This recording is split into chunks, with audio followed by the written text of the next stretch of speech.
Hello and welcome to the 2023 Accelerating Digital Equity Global Summit opening event. My name is Hazami Bermada, and I'm the lead and director of the Digital Equity Accelerator. Before we start, I want to take a moment to honor lost lives globally due to injustice. I know this is at the forefront of many of your minds and weighs heavily on many of our hearts as we gather here today. The work that we do with amazing nonprofit organizations through the Accelerator is what gives me hope that if we let communities lead and let women lead, that we will change the world. We gather here today to elevate and celebrate the work of 10 amazing nonprofit organizations that participated in the 2023 Digital Equity Accelerator. The Accelerator, a collaboration between HP and the Aspen Institute, is an initiative that fuels social innovation by investing into amazing nonprofit organizations that are working to address social and economic injustice that are exacerbated by unequal use and access to technology around the world. The Accelerator itself is a 6-month capacity building program that includes a robust education and training program, mentorship, a $100,000 unrestricted cash grant, in addition to $100,000 of HP hardware. Launched in 2022, the Accelerator has invested over $4 million to date into 17 amazing organizations, helping expand their work and impact across 6 countries and counting. This program today marks the culmination of the 2023 Accelerator program. Today, you're going to hear directly from organizations in Malaysia, Mexico, and South Africa that are at the forefront of solving some of the world's most complex health, employment, and education challenges of our time for marginalized and underrepresented communities. We are so honored to also be joined by you all, an amazing group of global leaders across philanthropy, technology, government, international development, and social impact that are dedicated to closing the digital divide and advancing social and economic justice around the world. Each and every single one of you is committed to digital inequity in your own way. And that's why I can't wait for you guys to meet each other, to connect, to develop partnerships, to co-create and ideate, and hopefully find ways to create long-lasting impact together. In departure from conventional pitch fests or demo days, our focus today is on creating a supportive environment that helps expand the exposure of the 10 nonprofits that are part of our 2023 cohort, while also providing them with a space to get constructive feedback and develop additional partnerships and collaborations, hopefully with all of you. In preparation for today's event, all the organizations underwent a pretty robust professional coaching experience in order to make sure that they're well prepared for today and that their pitches hopefully resonate. We invite you all to participate actively, not just on the Pitch Fest right now, but you'll see that the interactive platform has ways for you to visit the booths of each organization in our social innovation hall, to chat with them directly, and to also meet them at the virtual networking reception, which will take place at the end of our program today. Together, here, we'll be awarding $25,000 to help further the work of these amazing organizations. There are 3 types of awards that we're going to be giving out today. One is the Judges Award, and those are selected by our amazing judges, which you'll meet in just a moment. The second are the People's Choice Awards, and those were selected by the general public in the lead up to the event today. We had an open call for votes and are insanely blown away by the amount of engagement that we had, which I'll share later as we announce the award winners. And then the third type of award, which is where you all come in, is the Audience Choice Award. The Audience Choice Awards are where we want you to actively participate after you hear a pitch to be able to rate the pitch. At the end of the program, we'll tabulate all of the feedback from the audience, and based on the feedback and the votes received, we will also be giving out the Audience Choice Award. Without further ado, let's get started.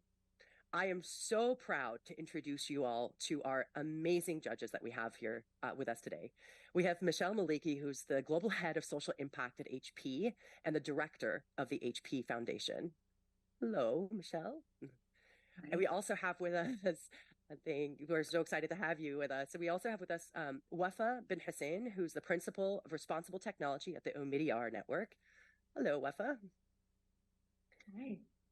And we also have with us Hind Al-Hinawi, who's the founder and executive director of Humanitarian Tracker. Now, each of these judges brings a different perspective to the mix. We intentionally wanted a diverse background of judges. Hind herself is an amazing entrepreneur and working at the intersection of humanitarian affairs and technology. And all the speaker bios, just for you all to know, are located in the info booth You'll see it linked in, hopefully you could have a pop-up that also links the bios, but you can also visit the information booth in the main lobby and access the roster of all the biographies and backgrounds and this agenda as well. So if you haven't already done that, feel free to do that, to follow along and read about the bios of the speakers in a bit more depth. But Hin brings to the table the tech background in a big way. The tech meets entrepreneurship background. Wefa brings to the table a lot of amazing background, also really thinking about responsible technology, what it means, and how to leverage technology, hopefully, to make the world an amazing place, and a more amazing place than it is sometimes. And Michelle, I don't need to explain much about the amazing background that Michelle brings to the table, but we are very, very proud. I'm personally very proud to have partnered with Michelle through this journey over the last year and a half while we set up the accelerator, but brings quite a lot of passion and heart also to the conversations, in addition to being at the forefront with the work that she's doing of investing financially into helping close the digital divide around the world with HP's wonderful and ambitious goal of reaching 150 million people by 2030. So we're really proud to have all three of you with us here and cannot wait to get your feedback. So the way this is going to work, each of our pitch presenters is going to pitch for 7 minutes.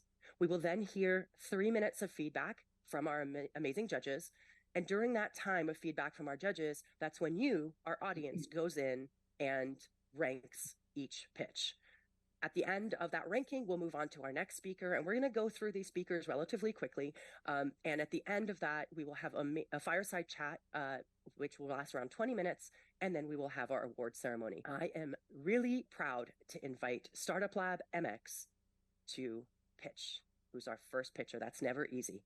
But Anna, over to you. Today, I'll introduce you to Lluvia.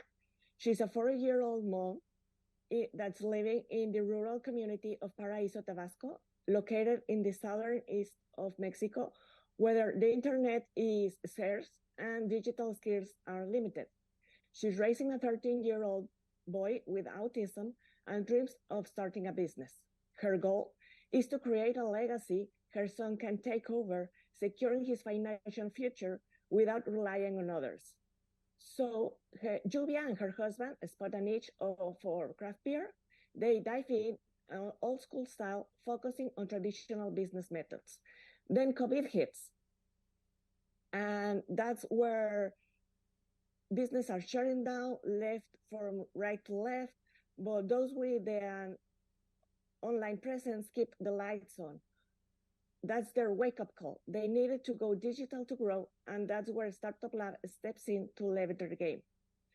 StartupLab is a place that helps people start their own businesses. For over 10 years, we have been training people about startups and the use of digital tools. People like Lluvia turn their dreams into reality. StartupLab offers a unique 3-method program that equips people like Lluvia with the tools and knowledge they need to the new business world after the pandemic.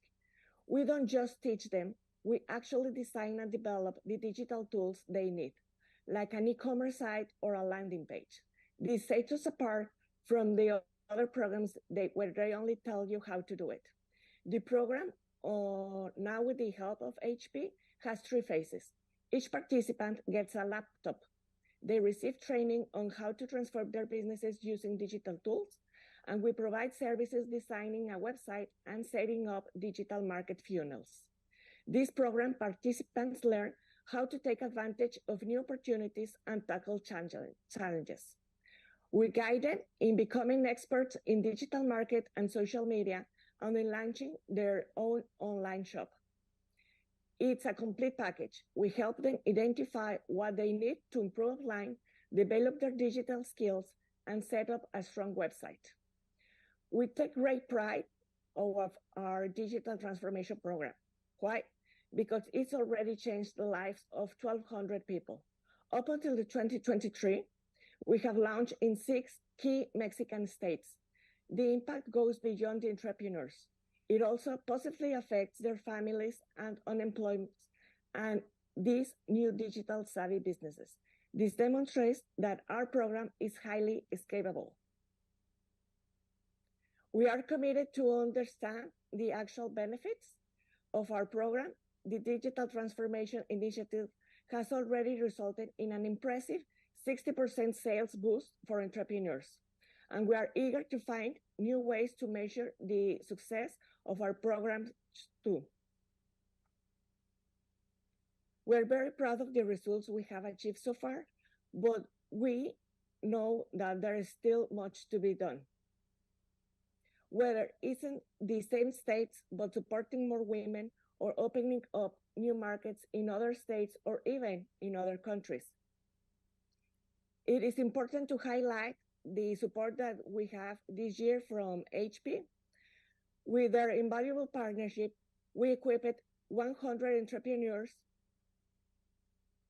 with laptops, propelling them forward in their digital transformation journeys. In summary, our ability to make a lasting impact lies on the unique approach that we have. We excel and tailor our programs to the specific needs and culture of each community we engage with, especially when it comes to women facing unique challenges. Our content is digital, accessible, and supplemented by everyday communication tools like WhatsApp and face-to-face chats. Collaboration is the heart of what we do. All the achievements I have shared with you today hinge on strong partnerships across various sectors: academia, government, business groups, and corporations.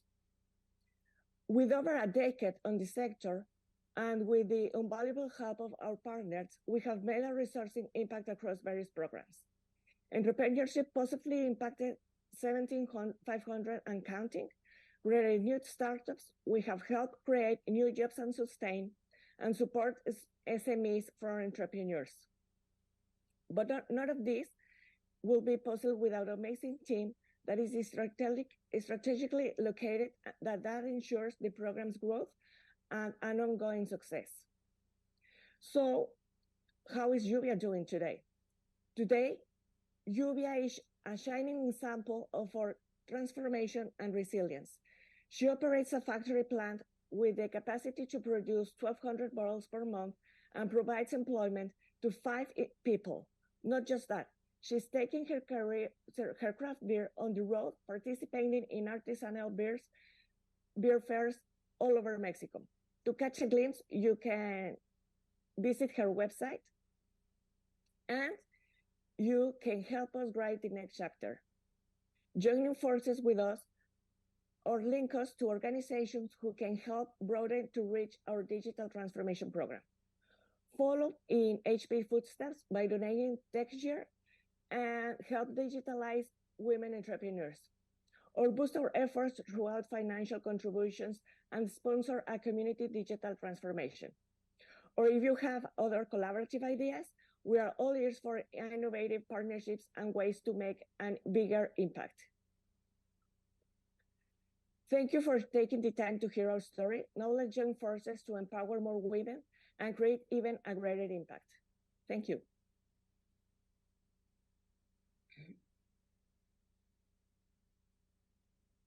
Anna, that was wonderful. Thank you for that. It's never, ever easy to go first. And with that, I'm going to hand over to our judges for their feedback.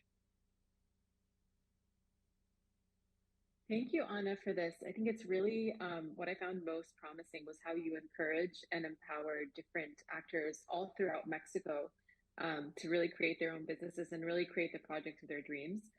So I just want to say kudos. I think the results that you have of 23% early results of new jobs being created is just fascinating. So I just wanted to say kudos to that. Thank you. Absolutely, Anna, and I agree. Well done. Great presentation. And as Hazami said, it's never easy to be the first one to go. So just well done on setting a high bar. I have a question for you. Around, you said you've reached over 17,000 entrepreneurs to date, which is amazing. And I would love to know from your perspective, has it been similar in terms of what you're seeing entrepreneurs asking for the most support with, whether that's, creating websites or different types of skills? And can you maybe share with us some of the more common things that you hear entrepreneurs asking for your support with, just from a learning perspective? Yes, well, the first thing that they ask is for financial support. That's the very first. For education, like for us in Mexico, it's very difficult to find people that can help you start their own businesses. So we have the incubation program.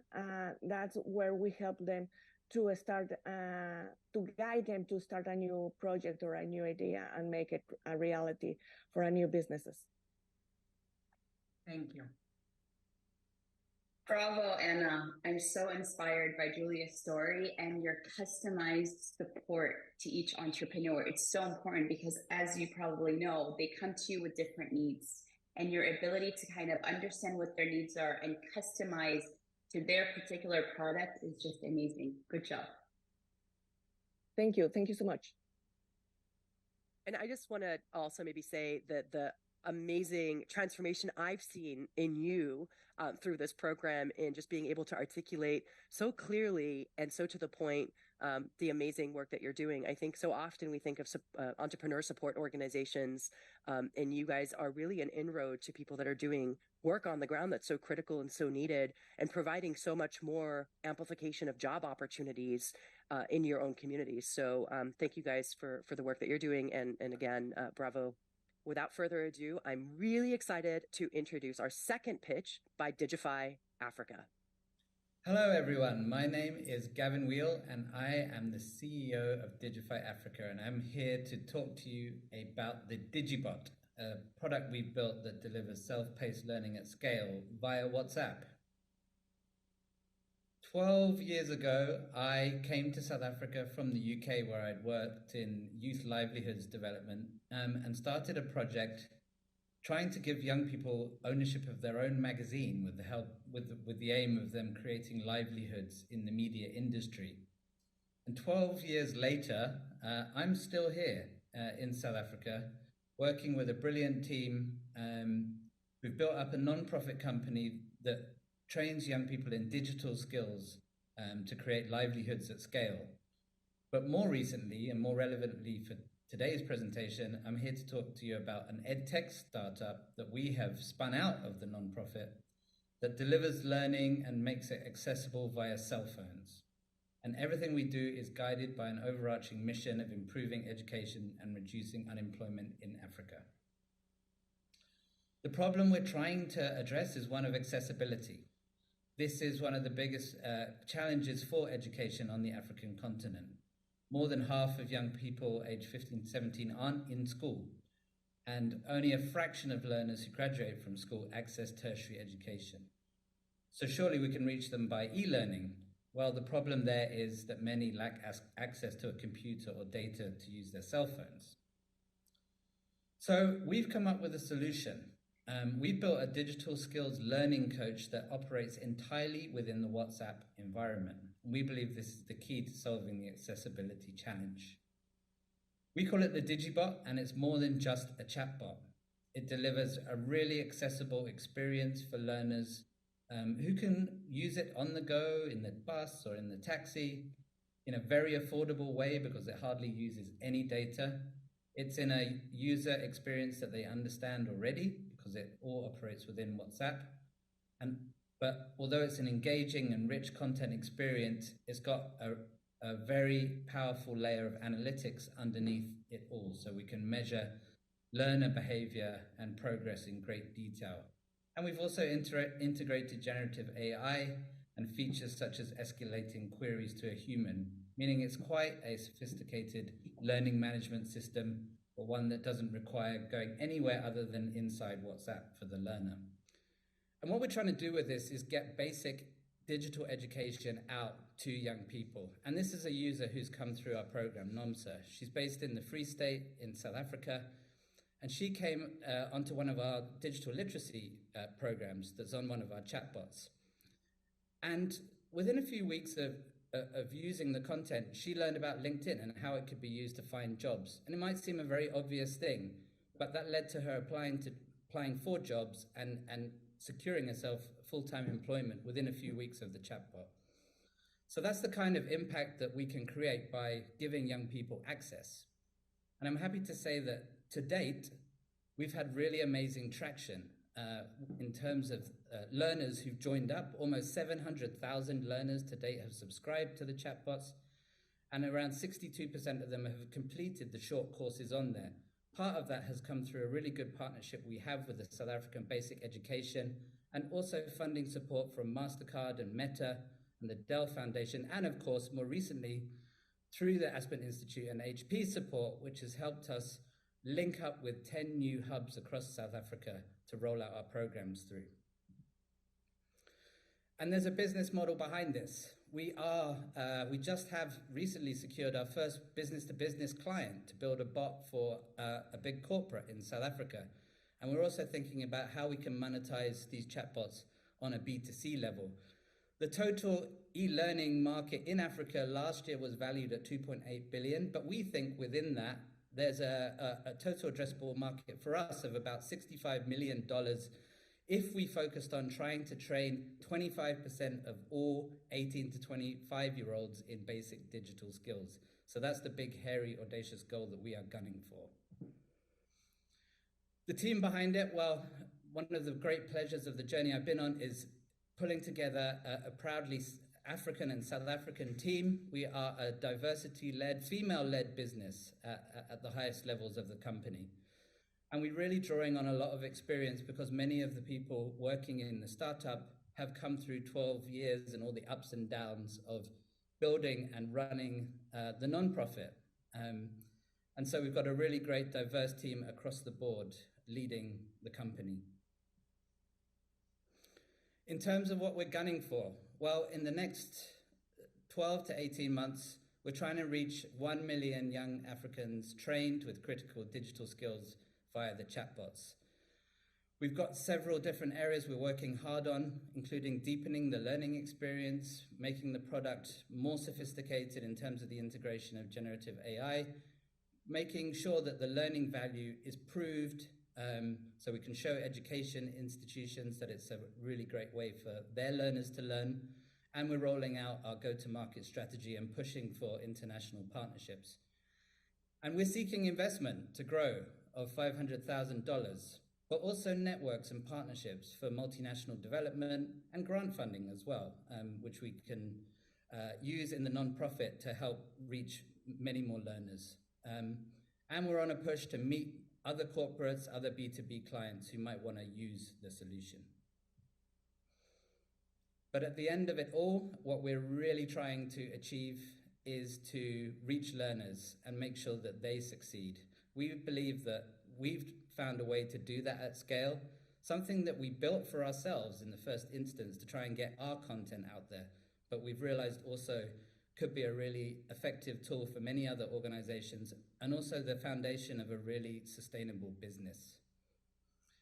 Thank you very much for your time. There's some links here and some QR codes if you want to jump on the bots and play around with them. Thank you so much. Thank you, Gavin, and our judge panel. Go ahead. I was really blown away by the accessibility. WhatsApp, brilliant. Everybody has WhatsApp. And 60%, imagine if you can feed those 60% into this WhatsApp. The transformation you will see will be phenomenal. Good job, Gavin. Thank you. Thank you. And I also appreciate, the kind of journey you said that has been kind of happening. And I think you said it's over the past 3 years, right? And so I actually have a question for you, somewhat similar to in line with what I asked the last group. And that's, we saw a couple of years ago with COVID, just an explosion of people looking for more relevant online curriculum that's easy to access, that helps them learn. And so have you seen a shift as well in what folks are asking you for from a content perspective, or have you kind of said, this is kind of where we've gone, the journey is how do we reach more people, but with the same type of offering through this platform you've created? I think because the nature of our content is around digital skills, we've seen just a golden thread about digital literacy that seems to apply to almost every sector. Our interest has been young people and unemployed young people, but we've been asked to now look at, for example, the education sector and the early childhood development sector, where there's a lack of digital literacy, which is preventing professionals and practitioners from being able to make use of all the e-learning solutions that are out there in the first place. So we've kind of stumbled upon that. That wasn't our intention, but that we can play a really interesting role as an ecosystem player to help other people build those foundational digital skills that can help many different sectors. Great, thank you. And I appreciate kind of the holistic way you're looking at all the parts of the ecosystem, as you said. So thank you, well done. Thanks. Gavin, a very quick suggestion for me. Congratulations, this is really great. And I absolutely love, like my colleague just said, the holistic nature of what you're looking at and connecting learning to actual job opportunities. I think that is a linkage that we oftentimes forget about. My suggestion, which was going to be a question, but because of time, I suggest perhaps looking at different types of MOOC services or LinkedIn to perhaps look at as a potential avenue for additional income and sustainability of the project. Perhaps linking different courses to the chatbot that you're creating could offer some potential pathways forward for further collaboration as well. But well done. This is fascinating. Thank you. Brilliant. Thank you so much. Great, Gavin. I'm again, as I say to all of you, I've seen your transformation over the last couple of months, and it is absolutely inspiring to see the wonderful work that you continue to do. I'm going to now proudly introduce our third presentation, which is by UNETE. Francesca, take us away. So, hi everyone. I am Francesca Arienzo, Director of International Development at UNETE, Mexican Foundation, and I am very happy to be here today with all of you. I was born in Mexico City, but had the opportunity to live in the US for the last 14 years, and I saw firsthand the importance that quality public education has in people's lives. I am now happy to be back in my country helping bridging the education gap through technology as part of my organization, UNETE Mexican Foundation. So the computers you see here are made of cardboard. The schools we work with have no real computers. So Julian, a professor in a primary school in Mexico, decided that he wanted to teach his kids how to use computers without having real computers in case they had access to a computer in their future. Out of a total of 25.4 million students in Mexico, a staggering 92.7% attend public schools, and only 51.3% of primary schools have computers. And those that have in average just 4 computers per school, which most of the times are used for administrative purposes. So a lack of access to quality education creates many problems. It creates social gaps, human development deficiencies, poverty cycles, a negative impact to Mexico and the US, and many others. And that's where we step in. We are very proud to say that we have been working for 24 years revolutionizing education in Mexico by integrating technology into the classroom. As mentioned before, a lack of access to quality education not only generates a negative impact for Mexico, but also for the United States, since many people find themselves in the need to migrate in order to find better opportunities with our neighbor in the north. And that's why we now expanded and have also UNETE Mexican Foundation as our fundraising arm in the US, which is a registered 501c3 public charity. Our vision is very clear. We revolutionize education in Mexico by integrating technology into the classroom, empowering students and teachers to thrive in the 21st century.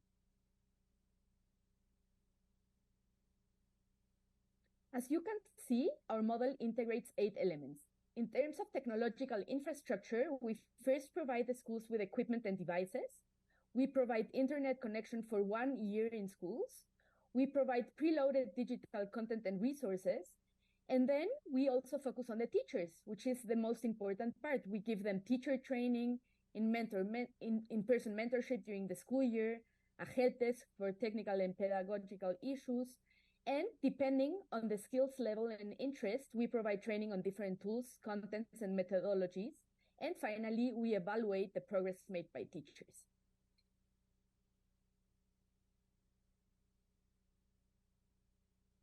As you can see, this is a snapshot of our impact across Mexico. We are present in all states in Mexico, and this is just a quick overview for you to see that we are really all over the country. As a matter of context, this is a quick overview of UNETE's impact in 24 years.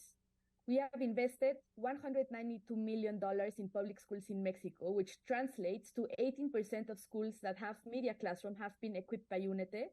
Almost 21% of all students have been impacted by UNETE, and 12% of all teachers have been impacted by UNETE. This is a very cute photo that I found of children in one of the schools we equipped saying thank you to us, and I just wanted to show it to you because I found it very cute. We have also earned prestigious awards and garnered the support of over 500 dedicated donors. Without all this help, we would not be able to make our work and positively impact public education in Mexico. With the help of the Digital Equity Accelerator, we have been able to successfully install 3 schools in Oaxaca in the south of Mexico. We had access to mentoring and coaching, which has further professionalized the work we do. And all these resources have supercharged our NGO to further grow and equip more schools with the necessary resources. The work UNETE has done so far is very important, but there is still so much to do. UNETE's goal is to equip at least 100 digital classrooms in Mexico's public schools for the 2023-2024 academic year, but hopefully much more. If we do so, we would be impacting 200,000 additional students and 6,000 teachers around Mexico. So be part of the change and help us achieve our goal. This is our team with the new equipment the program provided to us. We did not have new computers for over 20 years, and this for sure made our work much more efficient. Thank you. And here I want to go back to the story of Julian and the cardboard computers. He finally got a call saying that he was going to be able to change the cardboard computers for real ones, all thanks to UNETE. And to continue this work in other schools throughout Mexico, we are asking for $200, 100 additional computers, and pro bono consulting, particularly to grant writers. By doing so, you would be actively involved in giving back to society, generating valuable business partnerships, getting media exposure in our social media, have donor engagement and expanding your audience. And finally, it's always a good reminder that your contributions are tax deductible. So thank you all for your attention. Please let me know if you have any questions. For more information, please visit our website. You can also always contact me directly to the email shown here. And hopefully we generate more partnerships in order to get more students get access to quality education in Mexico. Thank you very much. Thank you very much for that. And honestly, it's very moving. The cardboard computer story will probably be one that sticks with me for quite a while. And just that you were able to replace the cardboard computers with real ones and provide that opportunity. Just so much hope there. I'm going to turn it over to our judges for feedback. And right before I do, to remind everybody to please vote for each of the teams right after their pitches. All right, over to our judging panel. Thank you so much, Francesca. I just had one quick question. Kudos on, again, distribution throughout all of Mexico. I find it fascinating how distributed you are all over the country, in fact. But to that end, I had a question on, do you have different types of strategies for different regions and different schools? And how do you engage with local actors or stakeholders in kind of developing the best way forward in order how to really participate, especially given that your services are so diverse and varied and holistic? So one important part of the program is getting families of the schools involved in the program. So once so schools have to get into a list, they have to ask for the help first. So that's the first way of actually they are asking for us to go there. And second, the families are involved in terms of making the media room is ready for the computer. So they have to make the basic installations. We ask them for tables, for chairs, and we give them particular specifications on what they need to have for the media classroom in order for us to get there. So that's a way of getting them there, getting them involved. And before, of course, getting into the schools, we go to the education with the education authority, and they are asking us for the help. So it's a partnership with them. Yeah. Thank you. And thank you. That was phenomenal. And I agree with Hazami. I think the example you used right in the very beginning around the cardboard computer, the want to still teach them, even if they don't have that exact resource at hand, really shows kind of what a digital divide looks like in places. But I also appreciate that you're doing much more than just giving access to a computer. And I'm from HP, so I tell you, I really believe this. I wanted to also get a sense from you around how you work with the different government entities within the different states of Mexico. Are they supportive of the nonprofit and helping you integrate into the classroom? Is that kind of a first step that you need to take? Just knowing that obviously it can be very challenging to work within public institutions regarding wherever you are in the world, essentially. Is that something that you do normally? Yeah, of course, that's of course a challenge, but as I mentioned before,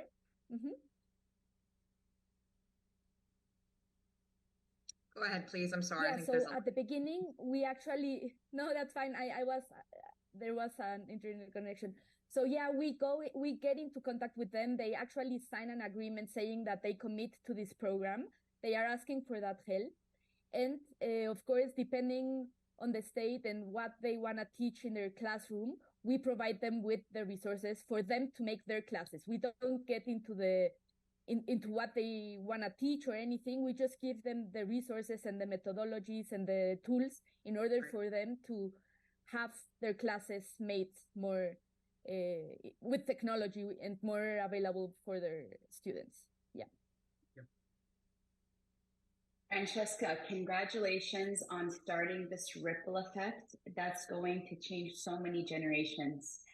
My question is, how long is there access to the computer? And have you thought about having a secondary component where after they've mastered the skills, they can maybe have one in their own home?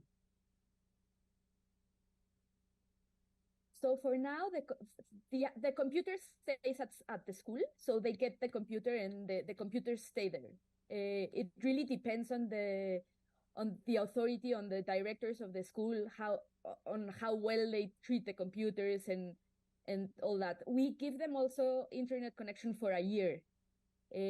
After that, for now, that's what the model contemplates. We leave the internet there. If they want to keep paying for it, they sure can do so.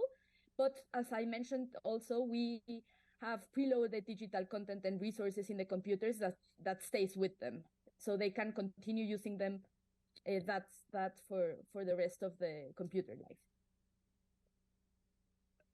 Okay, well, thank you so much for that. And we are inspired to continue to see more classrooms be able to provide real computers and teach digital literacy. We are really proud to go over to Malaysia now to hear from the National Cancer Society of Malaysia. Dr. Murali, over to you. Good day. My name is Murali, and I'm the director of the National Cancer Society of Malaysia. Today, I'll be speaking to you about this program that we've put together called Leaving No One Behind, a program to restart HPV vaccination in Malaysia. Ladies and gentlemen, the National Cancer Society of Malaysia is an old organization. We're more than 5 decades old, and we do a lot of work across different areas of cancer, supporting cancer patients, as well as helping to educate communities and individuals pertaining to how they can reduce their risk of ever picking up cancer. A lot of our work, it can be categorized into 3 pillars: education, care, and support. Through education, we work with providing education and awareness to communities on how they can better prevent cancer. And while through care, we actually work clinically to provide screening, treatment, and diagnosis to communities all throughout the country. Through our support pillar, we actually work with cancer patients to provide them the psychosocial support, the financial support, and more importantly, their ability to live a good and healthy life. Today, I'm going to speak to you about a specific program under the care pillar, which is our clinical services. Ladies and gentlemen, women are the core of our society today. They are our mothers, they are our sisters, they are our daughters. I cannot understate how important a woman is to the entire community as well as the family that she lives in. However, women are struck with many challenges, and one of those challenges is cancer. Cervical cancer, to be specific. Cervical cancer globally is the 4th highest cancer among women, with more than 500,000 women being diagnosed in 2020 and more than half of that number dying. It's a difficult disease, and we see it in Malaysia as well. It's the 3rd known cancer among women in Malaysia, and in Malaysia it's a horrible cancer because so many of our women are diagnosed late, dying from the disease. Now, this is something we can do a lot about because cervical cancer is a preventable cancer. We have a vaccine which works against the virus that causes cervical cancer, HPV. And once you give them the vaccine, they actually never have the chance of picking up the cancer. So it's a really powerful weapon. Unfortunately, we had a vaccine program going in our country. It didn't do well with COVID.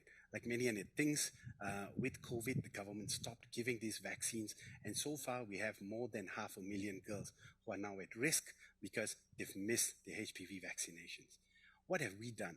The society has worked together with partners across the globe to actually do like some heavy lifting, and actually we've managed to get 300,000 doses of HPV vaccines, basically a donation worth about $20 million.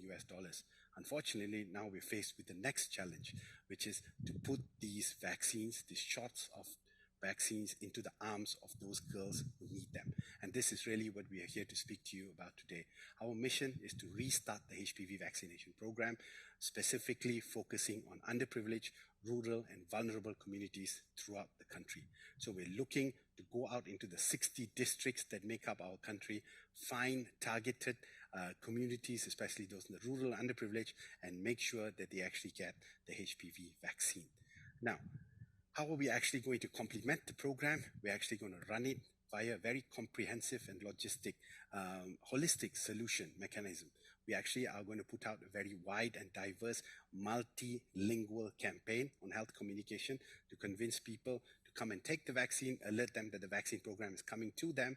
And in addition, we're actually worried about health uncertainty and vaccine uncertainty, which has become an issue nowadays. So the second pillar of the vaccination campaign is actually going to be running a robust call center staffed with mental health professionals.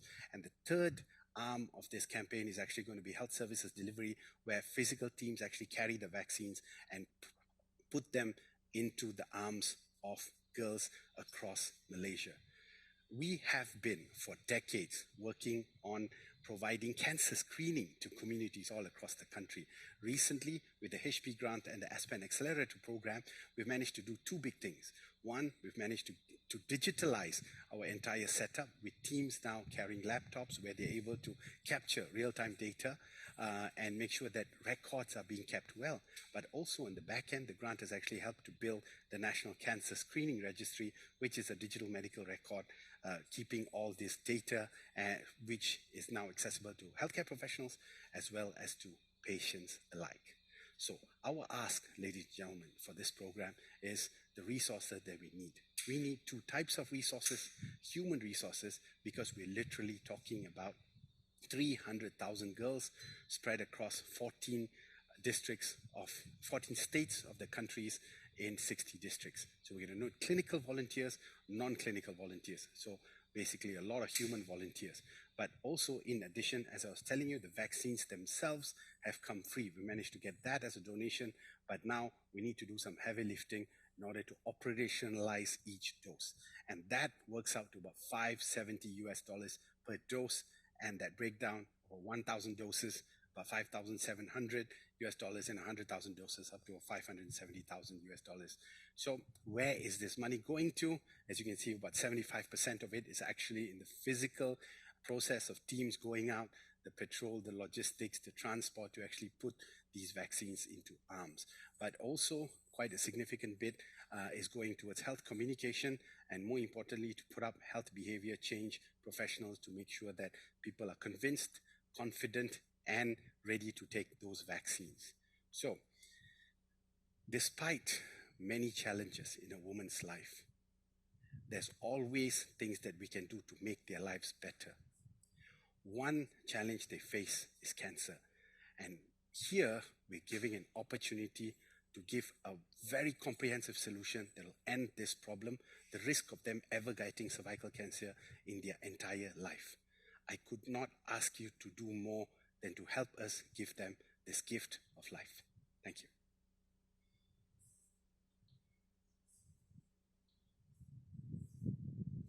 Thank you so much, Dr. Murali. I think, so often what really strikes me about your work is so often we think about digital inequity and digital divide and don't realize the intersection that digital inequity has with things like healthcare and education, as you very rightly pointed out, access to digital medical records, access to accurate reports.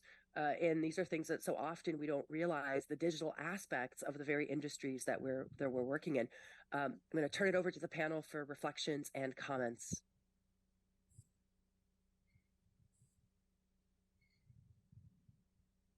Thank you so much for that. That was really helpful. And I think, again, to the point just raised, there is definitely something interesting when we talk about what a digital divide looks like in accessing quality healthcare, learning materials, everything that your organization is providing. So just thank you.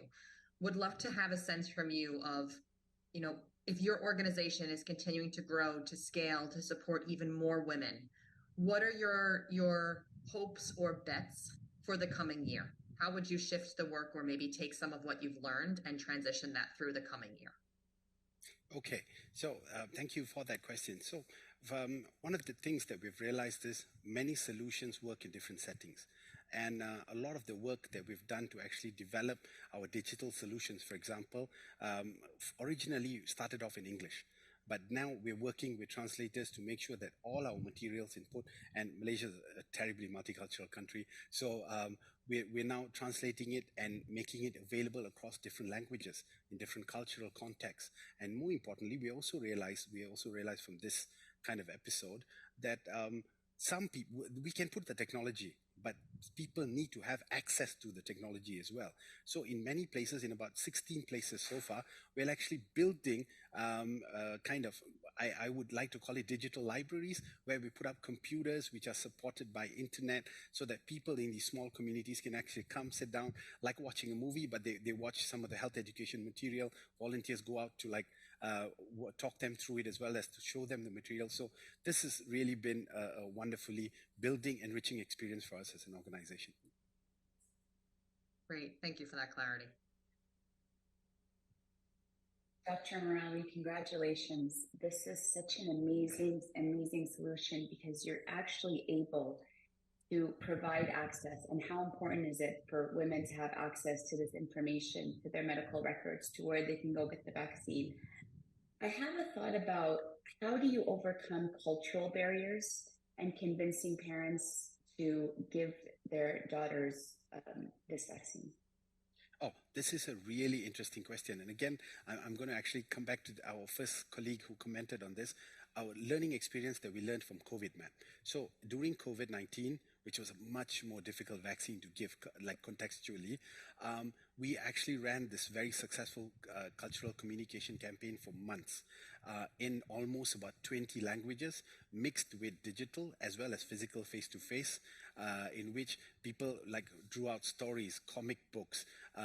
People went down to the ground to talk to individuals in communities. So we're exactly duplicating that now We vaccinated during COVID about 200,000 people from vulnerable and underprivileged communities all across the country. So basically, this is repeat ad infinitum for us. So the learnings that we've taken from there. And so I was telling you, this communications campaign, it's exactly going to be that. We've planned for about 200 face-to-face engagements, sessions where people have taken the vaccine, come to talk to people with their own cultural context, and then tell them that, look, we are the same, but I've done this. It's done so much for me. We also have survivors, people who have survived cervical cancer, coming down to the ground to work with our communities as well, to tell them that, look, if I have had that vaccine at that time, I wouldn't have to go through this. And you know, this it's such a powerful message, and that's really how we're convincing our communities to go with it. And Wefa, do you have any quick thoughts on this as we need to transition to our next? Oh, we're out of time, Dr. Murali. This has been amazing. Congratulations, and I look forward to learning more. Wonderful. Thank you so much, all. Wonderful. Well, we now are going back to Mexico to hear from an organization that is doing quite remarkable work with a community that we don't hear about often. La Cana, over to you, Jimena. We could redefine the walls of confinement, transforming them from barriers of punishment to bridges of opportunity for incarcerated women. La Cana is a visionary social initiative that has been dedicated to paving new paths for imprisoned women for almost a decade. Our mission? To cultivate opportunities, skills, and personal growth by creating programs and empowering workshops. My name is Jimena. Let me share with you the power of transformation. La Cana isn't just a project, it's a catalyst for change. As we equip women with tools for a brighter future, we are taking meaningful strides toward lowering recidivism rates and dismantling the cycle of crime within our nation. With a federal recidivism rate of 20.5%, we have much to do with the essence of restorative justice. In Mexico, we grapple with the present challenges of violence. Our justice and prison systems are strained, facing issues from overcrowding to corruption and a dire lack of effective rehabilitation. We have created a comprehensive model for social reintegration crafted with a gender perspective at its core, with 6 axes. Let me briefly go you through it. Through weaving, embroidery, styling, nail design, jewelry, and screen printing workshops, we are not just crafting skills, we are ignited independence. Through mental health workshops, we promote psychosocial skills for the emotional well-being of women, where 90% report a feeling of improvement and tranquility. With our education, art, culture, and sports program, we bridge the gap between confinement and freedom. Here, skills are not merely acquired, they are woven into the fabric of life. We sculpt well-rounded individuals from motor expression to interpersonal prowess and digital capabilities. Thanks to the contribution from Aspen and HP, in just 6 months, we trained over 200 women in computing. This has significantly narrowed the digital gap, equipping them with tools that can lead to better job opportunities upon release. In 7 of 8 prisons, since this is the only way to access a computer, we are the only means by which they can truly educate themselves on technology issues. Recognizing the challenges of inadequate defense, our Freedom Project stands as a beacon of justice. Legal advice and representation guide women toward liberation, rewriting stories of injustice into tales of freedom. We also offer comprehensive psychosocial occupational support to women transitioning from prisons. Our goal is to empower them to craft a self-sufficient future free from criminal ties. La Cana's impact reverberates beyond walls. Our research and advocacy program challenges the norm, striving for systemic change. We're actively involved in every women's prison in the state of Mexico, one of the nation's largest regions and ranked 3rd for its high violence rate. We're also making an impact in Mexico City. 91% of the women who are in prison in the state of Mexico have participated in an activity with La Cana during 2023. We have numerous statistics that tell our story. Here are a few. More than 4,000 women have participated in our 200 workshops, and 200 women have been trained in computer skills.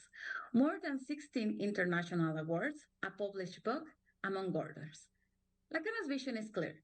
prisons as places of opportunity rather than punishment. Our commitment solidifies as we prepare to unveil the first halfway house in Latin America for women in transition. Imagine a world where every incarcerated woman has the chance to rebuild and thrive. That's the vision of La Cana.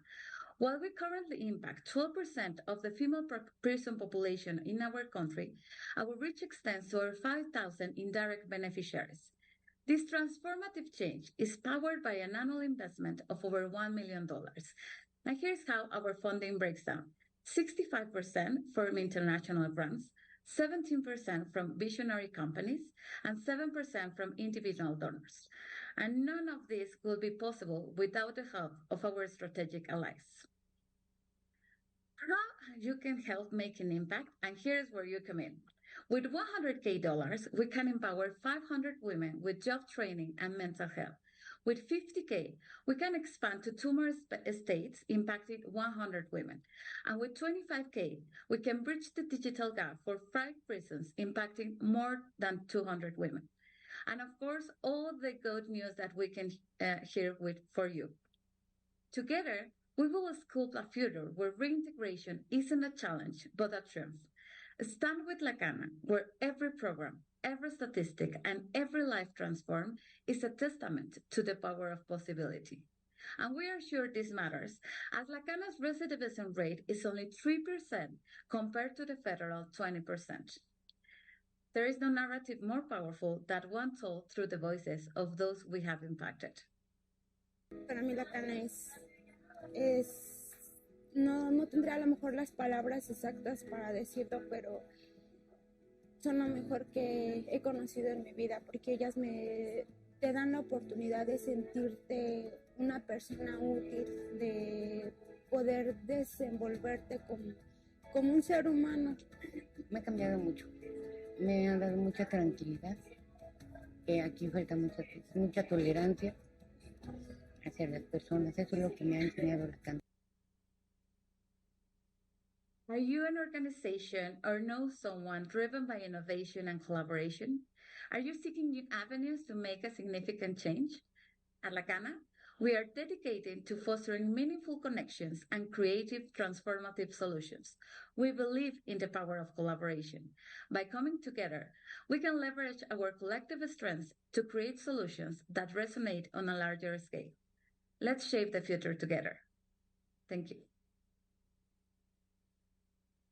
Thank you so much for that, Jimena. I'm moved by the words of one of the participants you showed in the video that said it was making her feel more human, right? What does it mean for us to feel human? And I think that's not a question we often get to reflect on. With that, I'll turn it over to the judges for questions and for feedback. Thank you so much, Jimena. I just want to commend you, first of all, for addressing such a crucial and often overlooked issue in our societies. The integration of formerly imprisoned people especially women, is a challenge that really requires innovative and holistic approaches, and your model seems to really have the potential to have a significant impact in this area.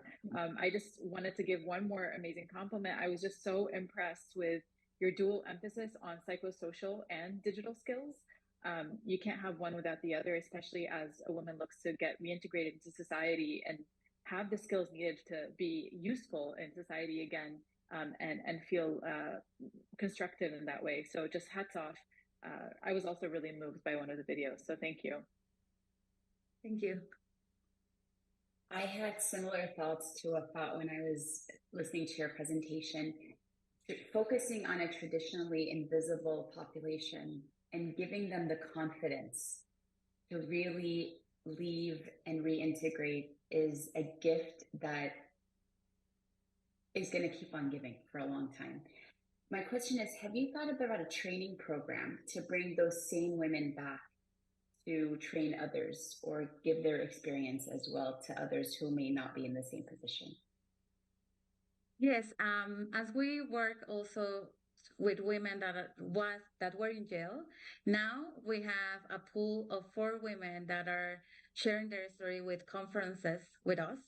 And also they already have the computer sessions outside jail, and we are going to prepare to be trainers to other women for the next year. That's great. I mean, amazing. Kudos again on what you're doing, and similar to what the other judges have said. I mean, just really commend you for focusing on an area that's often overlooked within society and individuals in particular. My question to you is also reflecting on what one of the women in the videos said, right? Which is that there's a lack of tolerance at times, and that this is what Cana is helping to work on with both the women. But can you speak a little more as well as to how you share the message within the communities, such that when women are hopefully coming out, they're able to integrate as well with skills, but also that tolerance piece that was alluded to in the video? Yes, well, of course, the mental health component is really important. It's not only that you have a job, it's the thing that you understand what happened before and what is the next path or the next way you want to go. Sharing that with all the other people outside, it's really difficult. But I think through the years, we have amazing friends, a lot of strategic partners that we can share what we are doing. And of course, the main important thing is that it really matters to everyone. We really want a safer Mexico because we have a lot of violence here. And if we don't do that from the roots, that's not going to happen. So it really matters if you want to go outside every day. So that is why we really need to improve how they are living inside and to really reintegrate themselves in the society. And that is with mental health, with job, and of course, with a lot of love. All right. Thank you very much for that. We are really excited to go back to South Africa, where we are going to hear from Siyafunda Community Technology Centre. Faiza is going to be presenting for us. And Faiza, please take it away. Hello, Sanmonani. My name is Faiza Klaba from Siyafunda Community Technology Centre. I am the Executive Director for Marketing, Communications and Partnerships, and we believe that by providing access to technology and digital access, we can bridge the challenge that we are faced with. Before we get on, let's hear my story, how my journey actually started. I was part of the unemployed youth stats in 2015 with no funds to go to university, and the fear to travel just made everything worse. I went around the community looking for a place where I could further my career. With a lot of confusion, I wanted to be an accountant, I wanted to be a fashion designer, but when I met Siyafunda, everything just changed. That's where my journey started. I enrolled for a computer literacy program, and that's where it all started. After that, I figured, let me share my skills that I've gained through the program that I've enrolled for. And today I sit here as the Executive Director for Marketing and Communications at Siyafunda Community Technology Centre. In South Africa, we are faced with a huge problem where youth unemployment rates stand at its highest, making us top of the list with 60.7%. While the overall unemployment rate stands at 36.8. We have a challenge of age discrimination, where if you're above 35, it's not easy for you to get unemployed. How does Siyafunda plan to solve this problem? Our solution is to promote digital entrepreneurship skills with the aim that the startups being able to hire 2 or more people, that is 2 or more people out of being part of the unemployment rates in South Africa. But we do understand that not everybody has entrepreneurial or business skills or mindsets. We then provide access to resources, we provide skills, and enable them to participate in the job market roles through the 4th Industrial Revolution, digital skills, and business skills. Now let's look at who our target audience is. As we know, unemployment doesn't only start life after matric, but we need to nurture it from the grassroots. So we as Siyafunda believe that we should start from a young age, targeting them from their school ages, going to youth, adults, the elderly, with a core focus on women and girls, as well as persons with disability. This is how we get to meet to our solution. Siyafunda works on partnership, which is we understand that we are not the only ones can do it on our own, but through partnerships and collaborations, we are able to curb the challenge that we are faced with. We also use technology, and most of all, we promote sustainability, moving from being a traditional nonprofit organization. This is how far we have come since the establishment of Siyafunda Community Technology Centre. Since 2006, we have established 250 partnerships in various communities and stakeholders. We've also trained 180,000 students that have been through our programs, and we have been recognized as finalists for the Top Empowerment Awards. It just doesn't stop there. Siyafunda is recognized for the work that we do, and we are happy to share our achievements should you wish to know more about the work that we do. Now, why should you choose us, or why should you join us on this journey?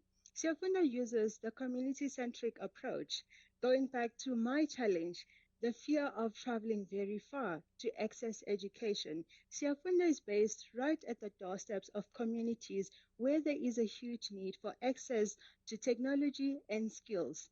Till date, we have established 250 community partners that are based in rural and township communities in the 9 provinces of South Africa.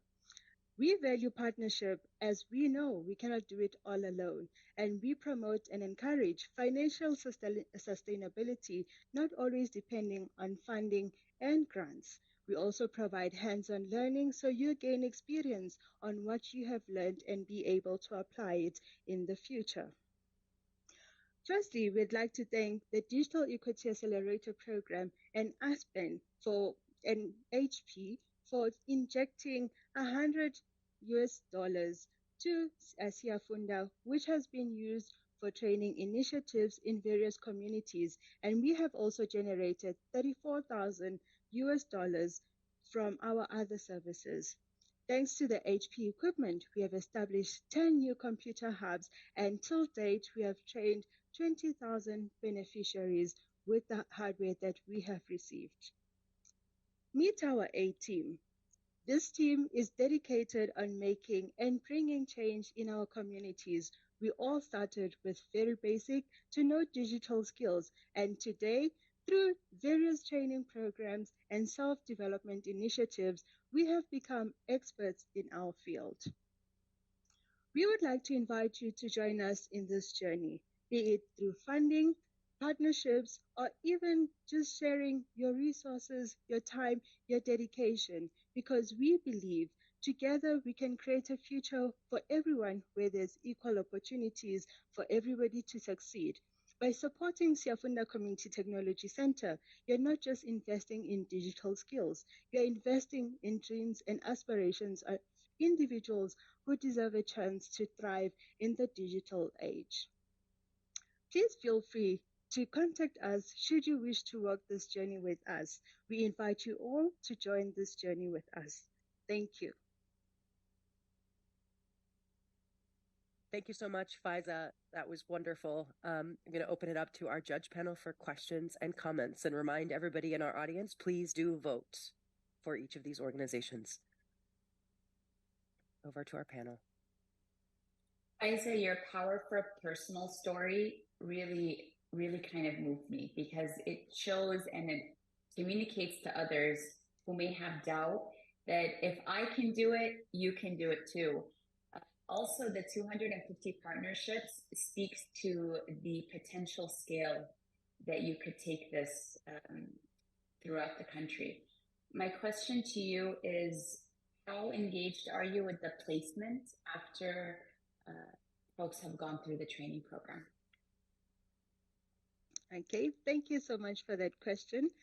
We are currently haven't been placing our students, hence our ask for companies to join us on this journey to place our ICT graduates to also help ease with the unemployment rate.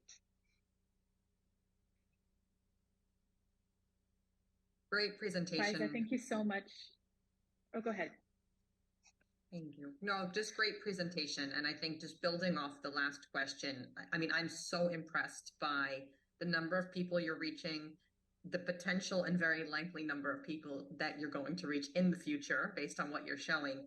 Tell me, how does that change the way you're even thinking about your own team, right? You have a great group that you showed in your presentation. Have you been giving thought to the need to also scale up quickly on your own organization, or how are you taking that into consideration with the potential you have?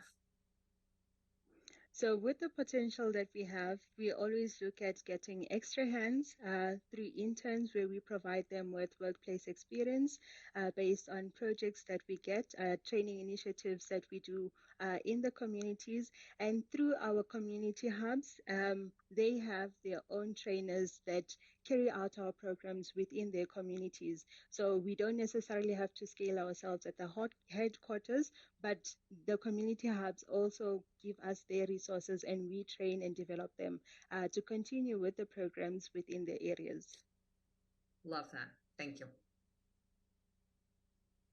Faiza, thank you so much. Just one quick comment. I think Siyafunda's initiative to bridge the digital divide is both obviously forward-thinking, but I loved your emphasis on inclusivity.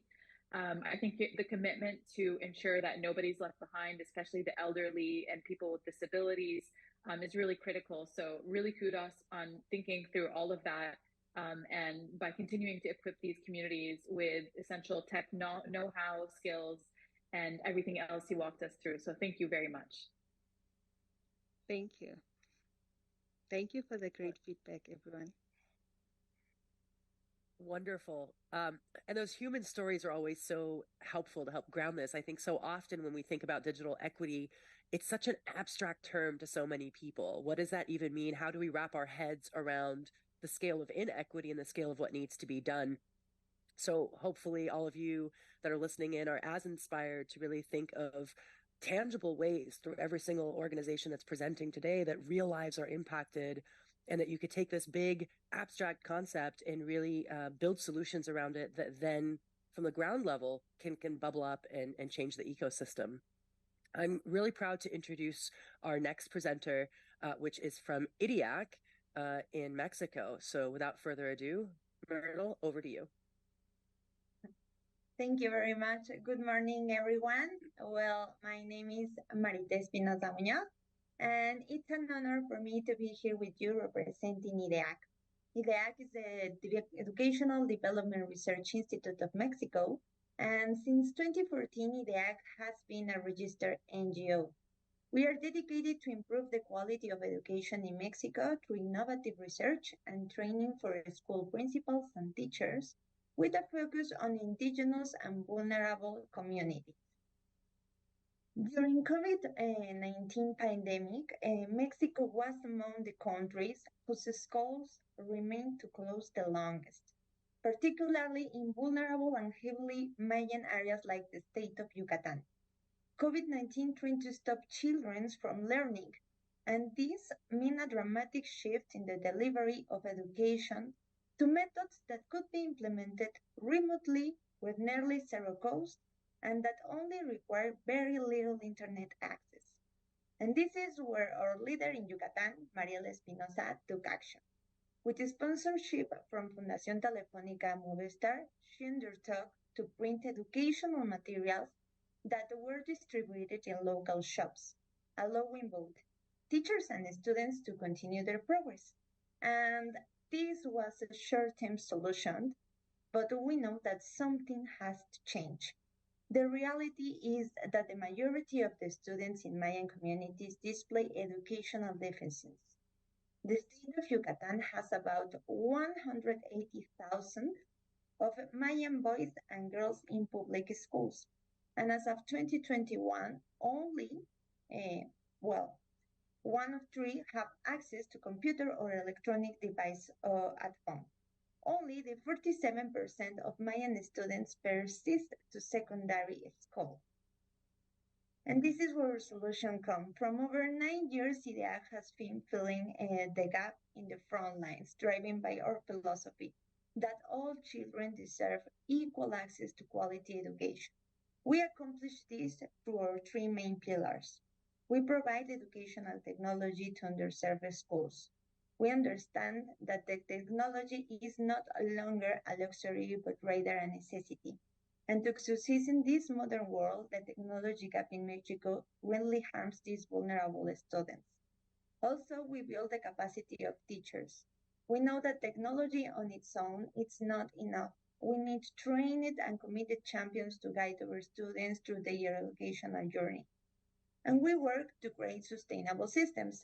This means that we work with school principals and local and national authorities to assess the last well into the future and ensure the impact in the communities.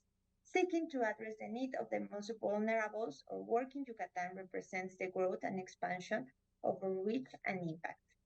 And today, technology, we know that is an essential part of life, and knowing how to use it is the key to an improved quality of life. This is why, since 2014, IIDEAC has worked to bridge the gap in education. Our purpose has been to improve the quality of education and to give more and more people the opportunity for a better future. What we reflect in our core values: the love of the truth, the respect for human dignity, and the commitment to serve. As you can see, our team is small, but it's very strong. We are 25 experts in different areas of education, and our team is made of teachers, anthropologists, psychologists, with a deep commitment to serve that drives our actions. Always keeping in mind the well-being of the children, our focus on strengthening teachers and school principals, and creating sustainable systems that brings quality education through digital tools to the most vulnerable students.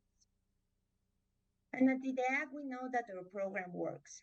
We have our test called Cana that validate the effectiveness of our interventions, especially in Yucatan, where our program school shows in 8 school tested that we have no loss in learning due to the pandemic, that we have still educational persistence, and this success has been taking place as we improve the digital literacy by 60%.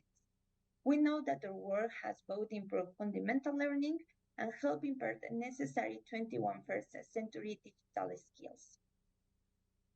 We have many donors like WJK Foundation, Telefónica Movistar Foundation, and this year we are glad to be here in the Equality Accelerator of the Aspen Institute. With 100 grand, $1,000 and $100,000 of HP equipment, we equipped 15 more schools, we trained 15 more principals, and more than 100 teachers that benefits more than 4,000 students this year.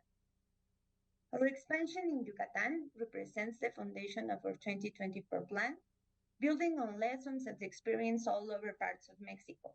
We have learned how to maximize our precious resource, how to create void and impact, how to adapt to different operating contexts, and how to create lasting change. Despite our progress over decades, we are still just getting started. Our next plan includes expanding for 23 beneficiary schools to 28, training an additional 100 teachers and school principals, and strengthening on monitoring and evaluation efforts to improve our impact on learning outcomes. And we know that we can't accomplish these goals alone. We are seeking your participation and contribution to raise an additional 250,000 more to make our next vision reality, where we can teach and train more teachers, we can benefit more students, and bring more equipment to their community. Thanks for your time. Join IIDEAC as we impact and live build the Mexico's future. I am Marita Espinosa, and we invite you to follow us in our social media as IIDEAC. And if you want more information, also you can send us some. Thank you. Thank you very much for that wonderful, wonderful presentation. I'm going to hand it over to our judges for feedback and comments and remind our audience to please vote.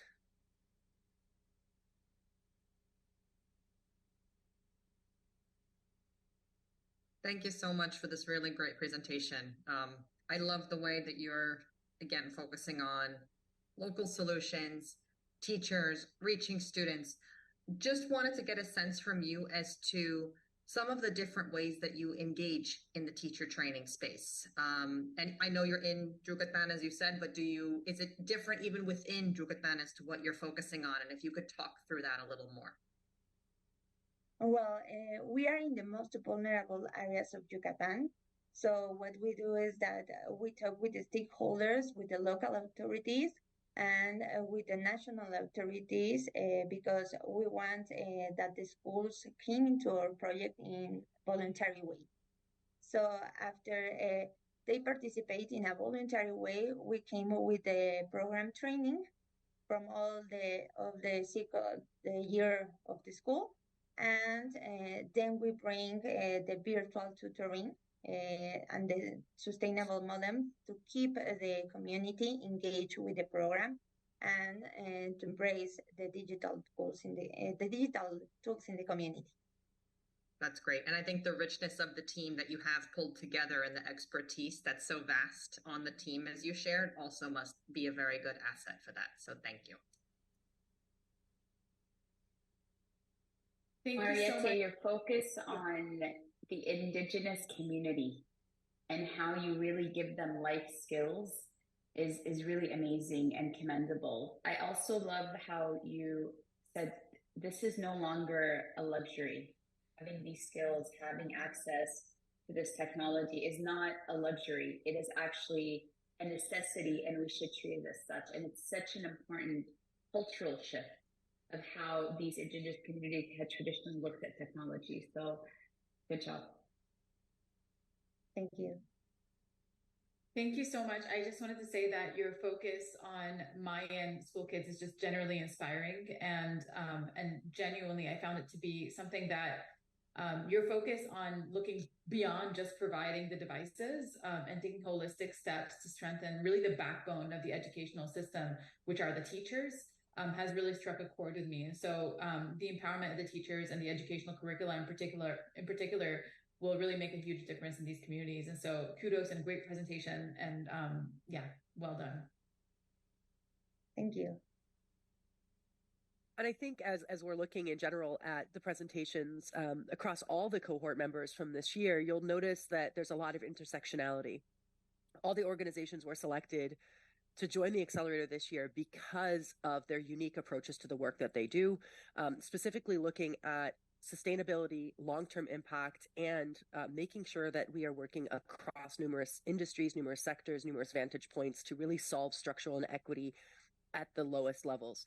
And I think that that's something that you'll see with all the organizations. Tuefa, your point is really thinking around how do you actually solve for problems rather than constantly treat the symptoms of the problem. So kudos to all of our accelerator organizations for really prioritizing and centering that in the work that you do. I'm going to now transition over to our next speaker from an organization called Souls Foundation over in Malaysia. And without further ado, Danu, over to you. Hello, I'm Danusha, the Managing Director at Souls Foundation, an award-winning humanitarian organization committed to serve, educate, and empower marginalized communities. Our team size is currently 35 team members with a stable annual budget of approximately $1 million USD. I'd like to share how our work in Malaysia is helping to break the cycle of multi-generational poverty through online and in-person education for both rural and urban poor communities. In Malaysia, income divisions are commonly categorized into three groups: the B40, M40, and T20, of which the B40 or bottom 40% denotes the lowest income groups on or below the poverty line. From our research, here are the three most important challenges B40 Malaysians face. 1. A high dependency on single income, making them vulnerable to financial instability and income risk. 2.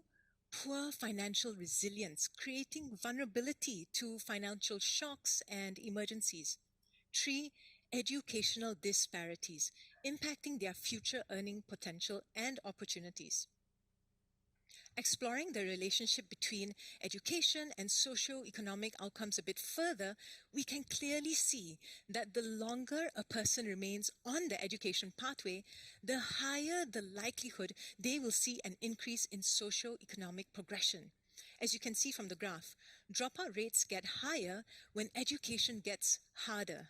We see about 35% dropouts before the end of secondary school in Malaysia, almost all of which are from the B40 demographic. And for students who drop out by this stage, there is a higher likelihood for them to be unemployed or working in risky, unskilled, or unstable employment. So the best chance for someone to move towards middle-class outcomes with resilience towards financial, personal, and professional setbacks is to keep them on the education pathway for as long as possible. Let me introduce you to Argin. Argin dropped out at lower secondaries and took on cheap labor jobs like grave digging, collecting shellfish and other odd jobs to support his family. When he had work, he was earning between 100 to 150 USD per month, which means he was in the B10 income category, the lowest rung of the B40, and in Malaysia, equating to extreme poverty. He was lacking confidence, and as he was unskilled, he had unstable employment and no savings at all. In 2022, he joined one of our vocational education programs because he wanted the opportunity for a better life. He is now a skilled solar PV installer with stable employment, more than doubling his monthly earnings, setting him on a path to greater progression, possibly becoming team leader down the line. With consistency, he now has a clear opportunity to move into middle-class outcomes. Saul's Foundation was founded in 2000 in Cambodia and has since impacted over 750,000 learners across 6 countries. In the past 16 years in Malaysia, Saul's has run over 11 programs in the sectors of education, technology, solar energy, and mental health. Our market traction and impact reaches a wide range of people through several initiatives, and these are a snapshot of some of our programs. One program I would like to share is BIM. This is a program in partnership with the Malaysian government where Saul's ran English language classes, communicative lessons, and digital skills, as well as ran events for B40 communities nationwide. In the first and second iteration of the program, we had more than 20,000 students graduate, exceeding our KPI by 208%. I'm proud to be a part of this program as it encapsulates Saul's ability for nationwide coordination, implementation, engagement, and impact on the ground. More recently, since 2020, we've been leveraging digital technologies and focusing our education solutions to solve the B40 problem.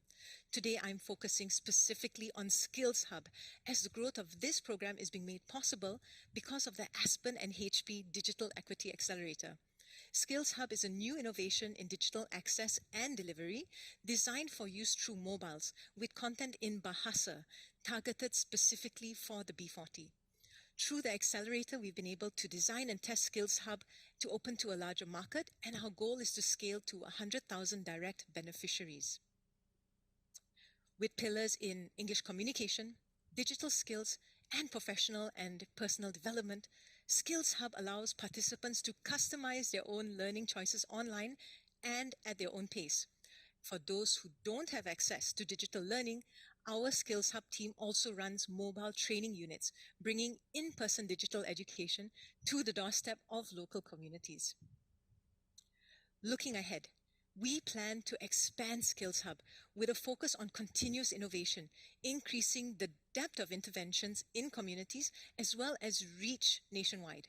To reach our goal of 100,000 beneficiaries, we calculate a need for 600,000 USD over the next 2 years. This support would cover the full delivery and development of our program, from building more dedicated teaching resources, preparing study materials, and more. Our costing is modular. We are looking for funders that can cover 1, 2, or all of these fund modules. Our dream partners are visionary leaders like HP and the Aspen Institute, partners who ideally embrace holistic and long-term approach to sustainable social impact. If this is you, let us know and we'd love to talk. Our expenditure breakdown is designed to maximize the impact of Skills Hub. Program delivery takes the largest share to ensure our solutions reach the communities in need. Program content and innovation, as well as M&E, help us stay adaptable and accountable, while admin and overhead costs provide the necessary infrastructure for success. We want to guarantee that every dollar invested goes directly towards transforming lives and empowering communities. To close out, here's a quick snapshot of our team. I'm most proud that 23% of the wider SALS team are made up of graduates from our programs. SOLS has won a number of awards over the years, is funded by great partners like HP, Meta, UOB, and JP Morgan, and we are accredited Google education partners. If you want to help more young people like Argin transform their life outcomes, send us an email or give us a call. My details are on the slide, and we really look forward to working with you. Once again, my name is Danusha from SOLS Foundation, and I thank you for your support. Thank you so much, Danushka, for that. It's absolutely inspiring what you guys are doing. I'm going to turn it over to our panel for some reflections and questions, and remind our audience to please vote. Danusha, I love how you spoke to the human spirit, right? And how you break those traditional barriers and lift people from poverty into middle class, essentially changing their life. My thought is about, how do you create the confidence? How do you help somebody believe that they can actually do it? Because a lot of this is not just the access to these skill sets and technologies, but also the belief that somebody has to believe they can do it. Yeah, that's a great question. And actually, that's the number one, I would say, hurdle that we have to overcome in most of our students. There's been so much talk that they've been receiving throughout their lives saying that they can't do it or they're not good enough. And we have specific programs and modules in place to help address confidence and personal development. And the number one thing I would say, our secret weapon, is actually our teachers, because our teachers are empowered to constantly reinforce this in the classrooms and outside the classrooms when they are speaking to our students. In fact, Argin, the story I was telling you just now, he had that was one of his main issues, and now he's so confident that he could actually, get a job, do well, and even maybe become team leader in the future, which means that you have to be confident in your abilities. I don't want to take up too much time because I can talk about confidence issue all the time. So yeah, but thank you for that question. Thank you. Thank you so much for this. I love the Skills Hub approach that you've developed, and I think it's a really thoughtful solution that blends live and pre-recorded classes and how you're able to give the students or participants the chance to go at their own pace. I just wanted to ask, given the broad scope of your platform, I'm curious about what KPIs you're predominantly looking at to measure your success and your growth. And again, I think your aspiration and dedication to tackling multi-generational poverty is just really noteworthy as a strategy, and hats off for that. Thank you so much. So in terms of internal KPIs, yes, while we are looking at reach being one of the main factors, from actually the accelerator and from our testing that we've done on the ground with our mobile training units, we've realized that actually depth of intervention is something else that we want to start incorporating into our, I would say, our internal KPIs or our measurements with M&E. So then we are going to be putting in place, of course, different M&E, tools and systems in place to actually monitor that and to really see how not only how many people we reach, but exactly how much of that student's life has been transformed due to our interventions as well.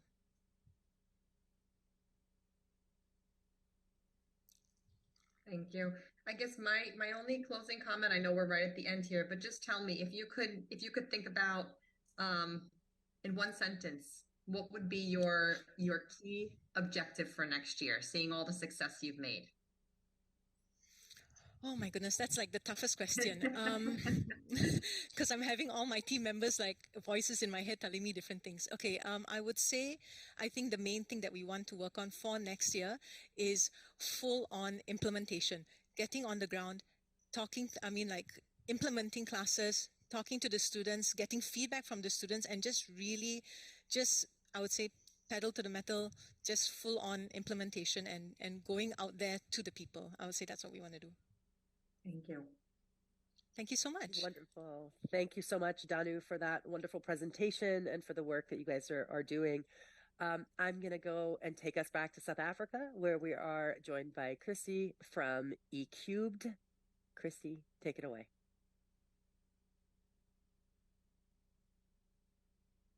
Hi, my name is Christy Swift, and I have the great privilege today of representing some amazing people at eCubed and talking to you about our digital program, Teacher Connect.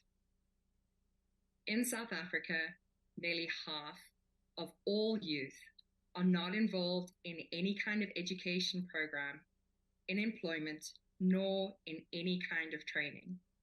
Let that just sink in for a minute. Nearly half. And it's in this context that our education system is really struggling. Teachers are being asked to do things that go way beyond just teaching. However, South Africa believes that entrepreneurship is the key to a brighter future as a nation. And that entrepreneurial schools, where we have entrepreneurial teachers, will graduate entrepreneurial, solution-seeking, and actively engaged young people. And you'll notice here that I'm using the word entrepreneurial. That's because not everybody is going to be an entrepreneur and is going to want to start their own business. However, we all have the ability to be creative, to be collaborative, and to be solution-seeking. E-Cubed, and those are the 3 E's in our name, was launched in 2018. It's a private, non-profit, independent organization that is mandated by the Department of Basic Education to implement entrepreneurship in schools. We're privately funded, independently governed, and driven by this mandate to integrate an entrepreneurial curriculum into all layers of education. So let me welcome you to Teacher Connect. Teacher Connect is our digital program. It's primarily a WhatsApp bot, and it itself was launched during COVID-19 to solve a problem that came around teacher engagement. We believe that low-tech, free, and data-free technology is key to taking this entrepreneurial learning to every official, school, principal, teacher, learner, and parent in South Africa. And Teacher Connect can do that, and it can do that at scale. So if you haven't yet already, whilst this has been on your screen, please say hi to us, WhatsApp that word hi to the number there, or snap the QR code with your QR code reader and reach out to us. Teachers are at the heart of everything we do because they have the biggest opportunity to impact learner outcomes. And what we do is fairly simple. We first create connection opportunities, building trust with our users. We make sure that teaching resources and materials are readily available in your pocket on the go. We prioritize learning together through our online learning opportunities, as well as through surveys and user feedback, ensuring that we use data to drive change in the school and in the sector. And then we innovate. We take tools and assessments that were normally only available on broadband and through desktop access and make them available through this simple handheld device. It's not just one thing we do, but it's the combination of all of those that create the impact. And we impact teachers at every stage in their life cycle, whether it's at pre-service stage, that's at university, where we are introducing our learners to the sector, or whether it's in the first 4 pivotal years of a teacher's journey, or then encouraging established teachers with professional development opportunities and getting them to come back into the system and to mentor their younger colleagues. And we offer these opportunities of innovation, connection, engagement, and more to a number of stakeholders throughout the sector. These are just some of our actual users. We've been blown away by our initial impact.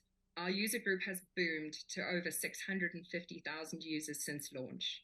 We've learned a lot about learning, and our average completion rate of 70% for all of our online courses shows us that digital learning is possible, even in our context. Initial indicators are showing that there's up to a 10% increase in learner outcomes for those who've been exposed to our program.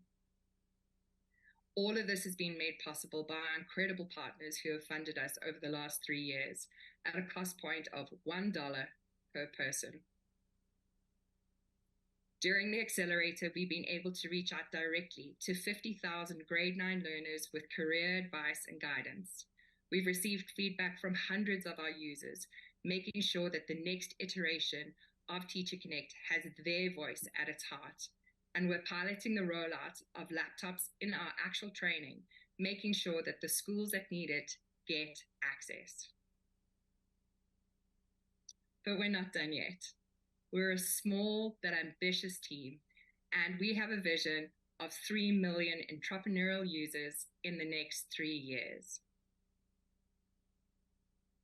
So we're asking you to join us on this journey in getting every school on track for an entrepreneurial education, whether through direct funding, and join us and help us reach that 3 million, 2 million funding goal we have that we're wanting to reach over the next 3 years, or through in-kind donations in some of our biggest cost centers, or whether it's your expertise. So if you have skills around that are technical, skills in marketing, fundraising, or sustainability, we'd love to work with you. Or if you just would like to innovate, please reach out to us. If you don't see anything on there that's specifically you, please reach out to us anyway. We'd love to chat. So at this point, I'm not going to say bye, but I'm going to say hi again, and I'm going to ask you to do the same.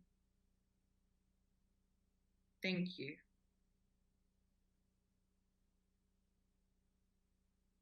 Well, hi to you also. And with that, switching it back to our panel for comments and feedback and their highs.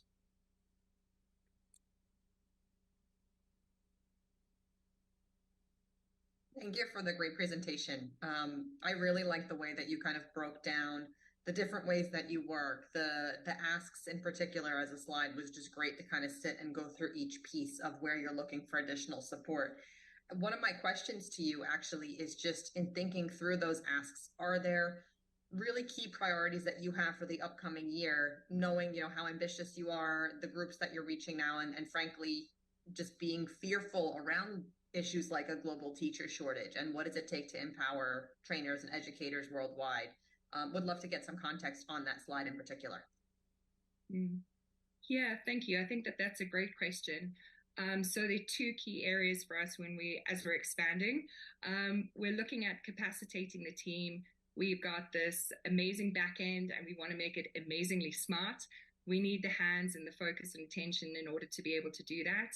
And then success in WhatsApp is a bit of a catch-22. The more successful we are, the more expensive it gets. So we are looking for, in-kind support around our monthly messaging and those messaging templates that we use to send to our users.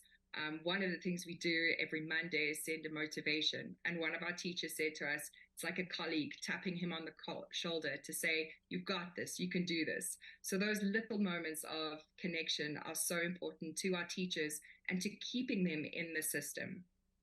Right. Thank you.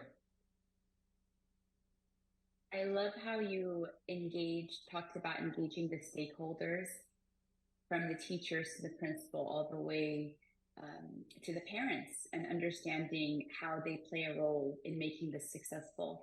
And I actually had written this down earlier, but have you looked at reaching out to national telecommunications companies to help you offset some of the costs as you expand? Absolutely. And I think that, you've made a great point there. One of the things that we have been able to do during COVID and are working closely with the networks are trying to get our platform back to 0 rating. So we do have contacts. We are working through directly as well as through other conduits. But if there are any networks on the call, we'd be happy to speak to you as well. But I think that that's a great point.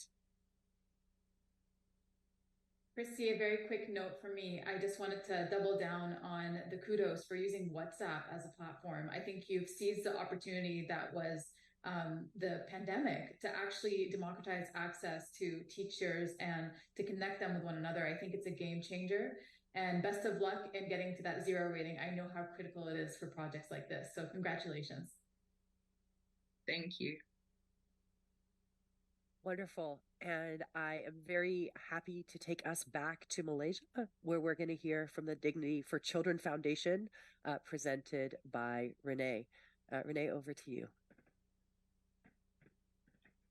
Hi everyone, I'm Renee from Dignity for Children Foundation, and today I'll be sharing about how Dignity is empowering marginalized communities through digital education. A very brief background on who Dignity is that we're a school based in Kuala Lumpur, Malaysia, and our aim is to nurture and empower world changes through transformative education. And we're one of the largest learning centers in Malaysia that provides education for the poor and marginalized. So think about it as an international school, but not just for the rich, but for the poor and marginalized. This year is also our highest enrollment, which we have 2,200 children and youth with us. That is actually real Obama when he visited us back in 2015 for our extensive work with refugees. Before I go into the problem, allow me to share just two stories in these two pictures here. So on the left here is actually a classroom in an indigenous village up north Malaysia that Dignity has helped set up. Due to the lack of connectivity and digital skills, the children are still learning the traditional method, as you can see, with paper and pencil. Very little visibility on the children's improvement. And on the right here is one of our preschool child who we found out was sitting in a basement car park during the pandemic, as that was the only place he had access to free Wi-Fi to learn. And this, my friends, is in the context of urban Kuala Lumpur, where we boast of the fastest 5G network, and then there are still huge pockets of the poor and marginalized communities who do not have even basic access to Wi-Fi. This is because refugees are not legal in Malaysia, and hence they are unable to register for Wi-Fi or just buy a SIM card or have data connectivity. So very three distinct problems that Dignity is trying to resolve or solve is, of course, the digital poverty. We learned through the pandemic that almost 90% of our students were not able to transition easily to digital learning. We had some who fell out of class, and students had to share devices, and some were just unable to learn because their parents were at work and they have no handphones. Secondly, we have over 30 different nationalities and children from various backgrounds enrolled to study with us here in Dignity. It can be a very big challenge when all of them come from different learning capacity and speed. Some even attend school for the first time at the age of 15. And the very third problem is the teachers who lack digital skills. It is a pros and a con as well, because we have 45% of our 220 Dignity staff who come from the community and are refugees themselves, and we hire alumni as well. So what is Dignity doing? A huge thanks to Aspen Accelerator grant this year that has enabled us to establish a beautiful computer lab equipped with HP computers and increase our laptop provisions to students as well as teachers. We are able to run weekly information and communication technology and coding classes in a conducive environment, and also utilizing this time to launch our digital learning for primary students. So currently there are 200 of them who are learning mathematics online in a very engaging software. It has been especially encouraging to hear some of them have even illiterate parents who are able to learn alongside. And thirdly, our teachers who are on track to being trained so that they are equipped to move the whole school towards digital learning. So who are we doing this digital education for? Firstly, it is our students enrolled with us, and this includes the marginalized and underprivileged students, and then the wider community of children in Malaysia. Those documented numbers we have are the ones stated here, but there are probably many, many more who are not documented, who are stuck and just do not have access to even basic education. And the last group is, of course, the grassroots educators, because we want to have this concept of train the trainers so that they can reach more. So why do we want to do more and reach more? We have been established for 25 years, and simply it's because we believe in transformation through education, and we have seen lives transform. One of the many stories, Robita here is one of our key members in this project, and she's been with Dignity for over 13 years now. So she grew up in Kudat, one of the poorest districts in Malaysia in Sabah, and she witnessed the challenges and how it's like growing up and living in poverty. In 2011, she got an invitation to be trained as a Montessori teacher for the poor in Dignity in Kuala Lumpur. So after the training, she decided to join us full-time and has since been instrumental in transforming lives. She's one of the ones leading the digital learning for primary. So how are we doing things differently? We truly believe that education has to engage the hand, heart, and mind. It has to be child-centered. And we all know that digital to some aspect might be a child-centered approach, but through the learning software that we're using, /Learn, it caters to each child's level and even has assessment and reviews. We have seen huge improvements in our children's learning, and this engaging interface has increased their interest to learn. We have also seen outstanding results the first year we sent our students to sit for ICT examinations, and all of them passed with flying colors. Thirdly, at Dignity, as I mentioned earlier, Dignity has a huge number of refugee community who are staff themselves. We work alongside them to understand the needs, adapt, and allow them to lead the change. How would we take this further? We do want to extend this digital learning across our whole school to all our students. With more resources, we hope even the waiting list of 900 over children will be able to have this access.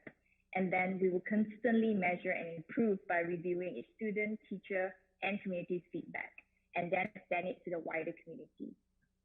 So it is our humble invitation to welcome all of you here to join us and reach more and do more, because there's just so much work to be done. We do need more devices so that each student can have this personalized learning. And of course, we do need the manpower and expertise in terms of ICT teaching and animators to help trainers and also produce more online content for digital learning. Any other advice are also welcome. Finally, this is the lean core team behind the implementation of this project this year, and the unseen, unsung heroes, 200 over amazing staff who serve the need on the ground every day. Thank you so much, Aspen, HP, and to all the other ones that are in this for this platform and opportunity. I'm Renee from Dignity in Kuala Lumpur, and I look forward to nurturing and empowering more world changes together. Thank you very much, Renee, for that powerful presentation. I'm going to hand over to the panel, and a final reminder, since this is actually our last pitch, to please make sure that you vote on the voting platform. And you should have received the link when you joined, but I know a few people have joined a bit later into the program, so please do make sure that you vote. Over to our panel. Thank you so much for sharing this with us. I've got to say I'm really impressed with your pitch. The way you're thinking about educating children and improving their digital skills and getting the community involved at the same time is really remarkable, and it's also refreshing. I love that you're not just looking at the here and now, and you've got an eye on how this can grow and really be long-term, because scalability, sustainability are crucial, and it's really clear that you've put thought into that. I also really liked how you're weaving in community partnership, making it a two-way street of learning and support. Your partnership with the UN agency is also remarkable and a game changer too, I imagine, I'm sure. Honestly, your project has a lot of really great things going for it, and I'm excited to see where you take it moving forward. So keep up the great work. Thank you. Renee, I love how you adjust and you've thought about this piece of community feedback and integrating it into your solution. And that's such a vital piece, because if you're not listening to what the community concerns are or how you can improve it, the adoption will not be as great. Now, you mentioned you had 900 people on your wait list. Is there a way you prioritize how people are given access? What is it based on? Or is it just on a first come, first serve? Previously it was first come, first serve, but currently we're trying to do assessment that includes even the parents, how are their family background, because with the marginalized, we do have parents who are not just illiterate, but are not supportive of education. And unfortunately, we will have dropouts along the way. So we're trying to include that in the assessment so that we have a bit more of a conducive learning environment that the students can actually stay through the whole learning period. And on top of that, we do have community classrooms. That's the other 15 classrooms, not just in Klang Valley. So we do try to place some of the waiting list children in those classrooms. Yeah. Congratulations. Thank you. That was a great presentation. Very clear. My question, I guess, for you is, have you been able to leverage and work with some of the perhaps older students that you've been working with to actually help think through and reach some of the younger individuals you focus on? And I think especially with the type of individual you work with and seeing if there's an ability to help make that connection and support, do you integrate that at all into how your programming works? So currently, the secondary students are not yet at the level to train the younger ones because it's a full schooling hours, Monday to Friday. But we do have one who recently graduated and he joined our IT team. So he's the one that's going around to education and supporting that, which is great, yeah, because he's been there. And he's a refugee himself, yeah. That's fantastic. That's great to know. We've concluded our pitch part of this, and so thank you to all of our speakers who have presented. It is not easy to present your work on a global stage, even though you've been doing this amazing work for so long. Our judges are now going to go into a back-end deliberation where they are going to talk about the pitches and come back and present the Pitches Awards, which will happen in our awards ceremony right after this amazing interactive panel. So, as we conclude this part, I encourage you to make sure that you vote in the final votes, and the votes for the People's Choice Award and the Audience Choice Award will be tabulated in real time now to be shared during the award panel. Again, we're giving out $25,000 to these amazing organizations, so please be a part of helping us allocate that money. The moment that everyone has been waiting for. I just want to, before we even start with this, I just want to say that every single one of you guys are winners. All of you are winners.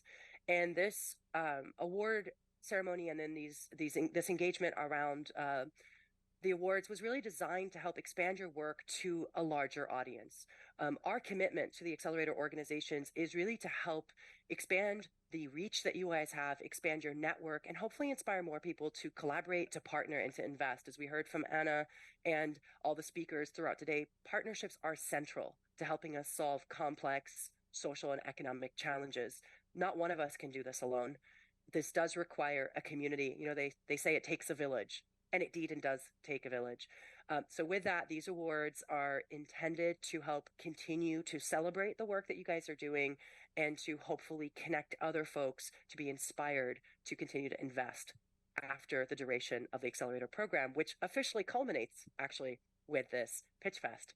So with that, I'm going to hand it over to our judges. We have 3 awards that are assigned by the judges: the Best in Pitch Award, which is going to be presented by Wafa, the Social Innovation Award, which will be presented by Hind, and the Judges' Choice Award, which will be presented by Michelle. So I'm going to hand it over to you, Wafa, to let us know who is the Best in Pitch Award.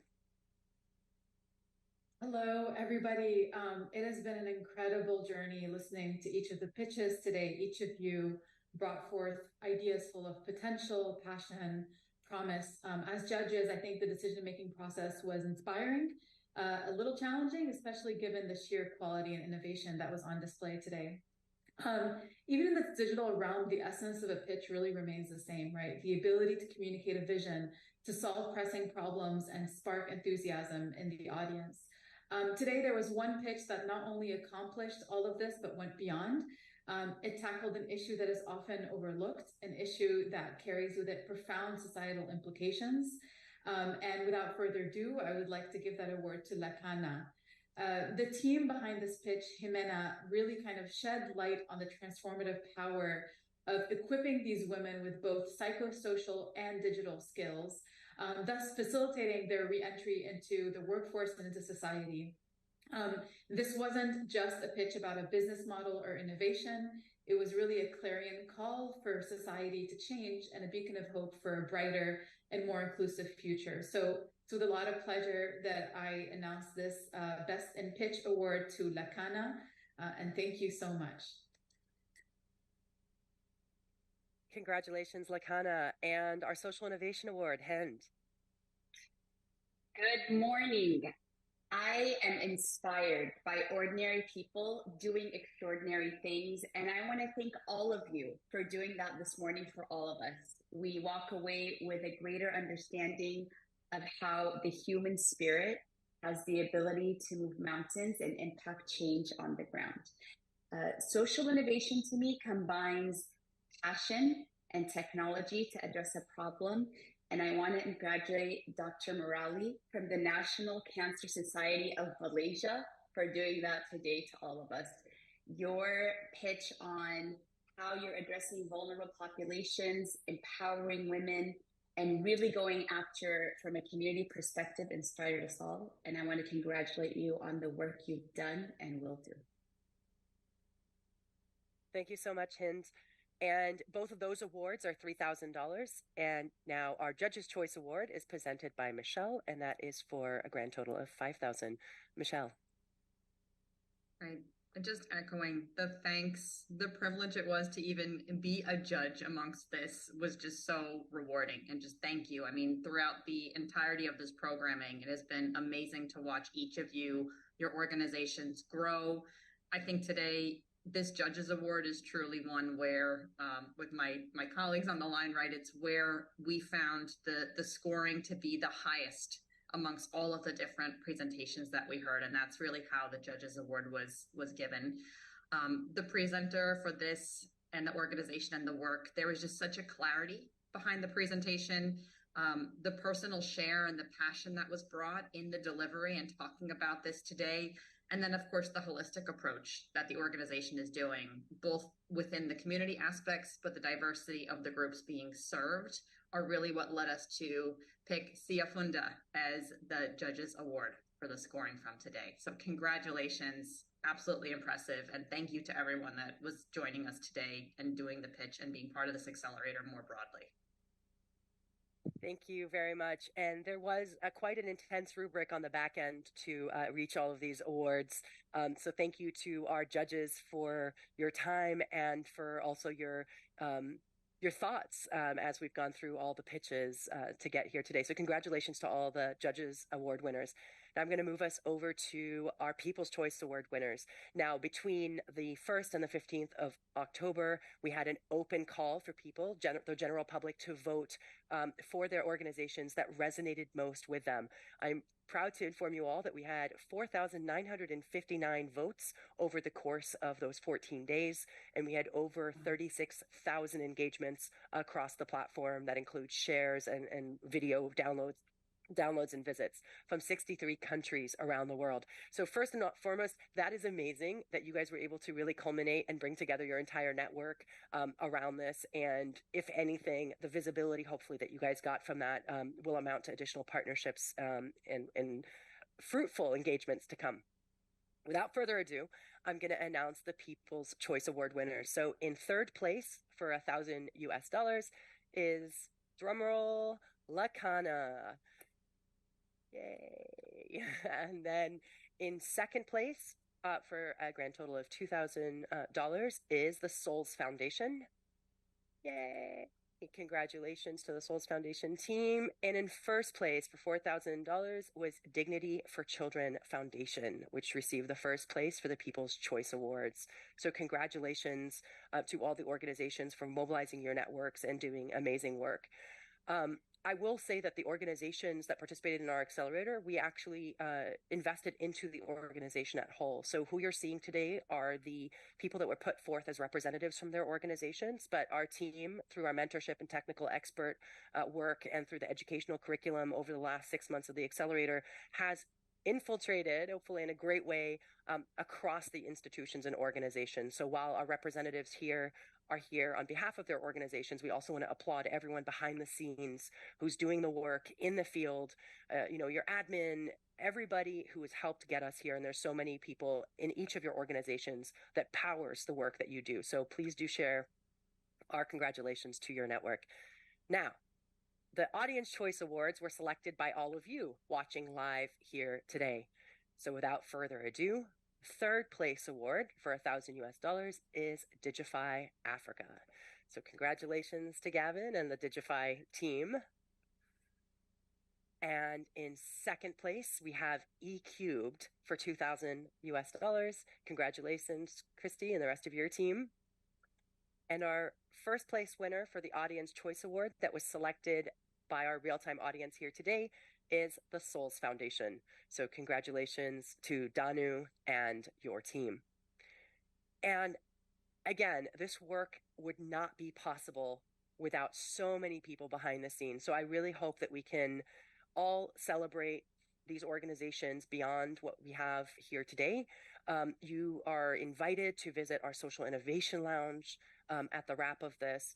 And I'm going to get into a few housekeeping notes as we close out, but just wanted to hand back to the judges real fast and see, are there any closing thoughts that you have, inspirations or advice for the organizations and or maybe our audience that's watching here today that could benefit from some wisdom that you may have to share?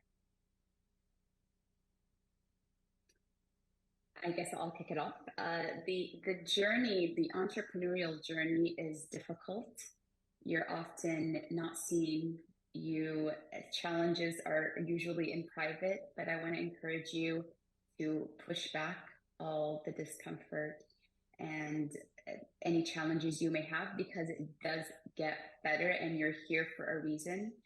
So I want to actually also invite all of you to map your amazing projects on the Global Action Mosaic. That's crowdsourcing what people around the world are doing to make the SDGs a reality. And good luck to all of you. I look forward to seeing what amazing things you continue to do.